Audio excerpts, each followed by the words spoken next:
Okay, welcome back. We've had a little hiatus here while we've been building this studio. We are almost done.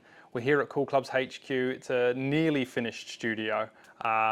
Like all good things, you have to wait, so we're a little behind on our delivery of our robot. But when it comes, we are going to do some of the best content you've ever seen. Remember to head to our website and check out all of our fitting options. We're really expanding our locations this year, so there's going to be Cool Clubs technology near you very soon. So let's get right into it. Ping have got two new products coming out in the iron line. After all their great stuff they've done with 10K drivers, it's time that we dive into some of the iron products. And it's two very, very different styles. Firstly, we've got the i530. This product is what they're calling a player's distance irons, and you've seen many hollow body or blade style looking irons out there on the market. This is Ping's replacement from the i525. It's a very, very good looking shape, super clean. I actually was surprised by it when I looked down on top and saw how thin that top line was. It's very blade-like, even though when you look at the side profile on the back, you can see a little bit of meat to it, so you know there's going to be forgiveness in this iron. They actually have incorporated a new technology into machining of this back wall. Not only does it look cool, you can see the milled lines across the back here, it actually thins out that top line from the top profile and allows them to lower the CG and get the face super thin, so this ball is going to spring off. Higher golf shots, faster ball speeds, and I believe we're talking around 3 yards increased distance from its predecessor. There's also some technology in here called the arcing sole. Now they're linking the sole design to, or arcing sole, to work with the face, increasing that ball speed, lowering that CG. I want to touch on it as a fitter in regards, it's really cambered, really soft. So I think for players that are seeing that sharper angle of attack, the leading edge digging in the ground, this product is going to be great for getting that club through the turf a little quicker, presenting the correct lie angle, presenting the correct loft, and getting what you deserve out of that. Maybe a little early or steep strike. They've also gone with the Micro Max groove. This is, again, the technology. It looks like there's a lot of grooves on the face. I like this as a fitter. Again, more consistency from all different conditions, wet, dry, rough, fairway.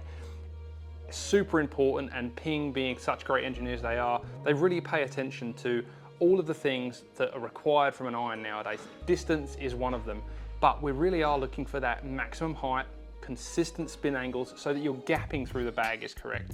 So this is a really good contender in that distance iron space. Moving on to their other brand new product, this is the G730. Very different from this product. You're very unlikely to come into a Cool Clubs or any fitting location and have to try both of these options. i530 is player's distance, G730 is max game improvement.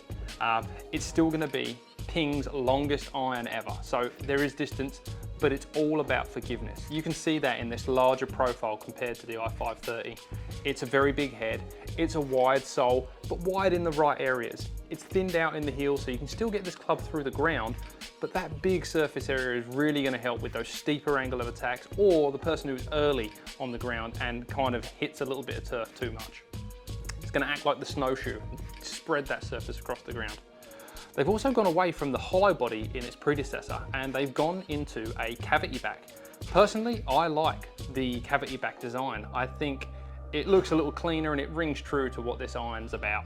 It's about game improvement, and I think cavity back sticks in people's heads for that. Ping are also keen to note with this model that although it is their longest iron ever, it is about control and it's about land angle. They've really worked hard on the lofts to ensure not only that the gapping is correct through the set, but this club lands nice and soft. Once we get our robot testing numbers, we'll be able to give you exact numbers on stopping power and spin launch. Ping are claiming with this model that it's 5 yards longer than its predecessor. That's at least half a club for most players. We hear a lot of distance stories with irons, and gaining 5 yards with an iron is very important. Having that shorter club with a steeper land angle helps players that are afraid of pulling a longer iron out of the bag. It gives them that confidence to hit that longer distance and still be able to stop the ball. These irons are for two very different players, both with great technology, both with distance stories, both with stopping power and consistency stories, which is what irons are all about. The set makeup For the G730, you're looking at only a 5 iron down, and the i530, you're looking at 4 iron down. So this is definitely geared towards players being able to play those longer iron shots versus the G730, more hybrids, more woods in the bag, shorter iron sets. So don't forget to come to a Cool Clubs location to get fit. You don't just want to be buying these irons off the shelf. You're not only dialing in which iron you're looking for in the player's distance category or the max forgiveness category, you're looking at the set makeup, how these irons blend with the bag, which feels better. It's okay to play brands you love, but just make sure that they work for you. We look forward to getting some robot numbers on these. We look forward to having you back in this studio once it's fully complete. But come to store, check out the new Ping product, get fit.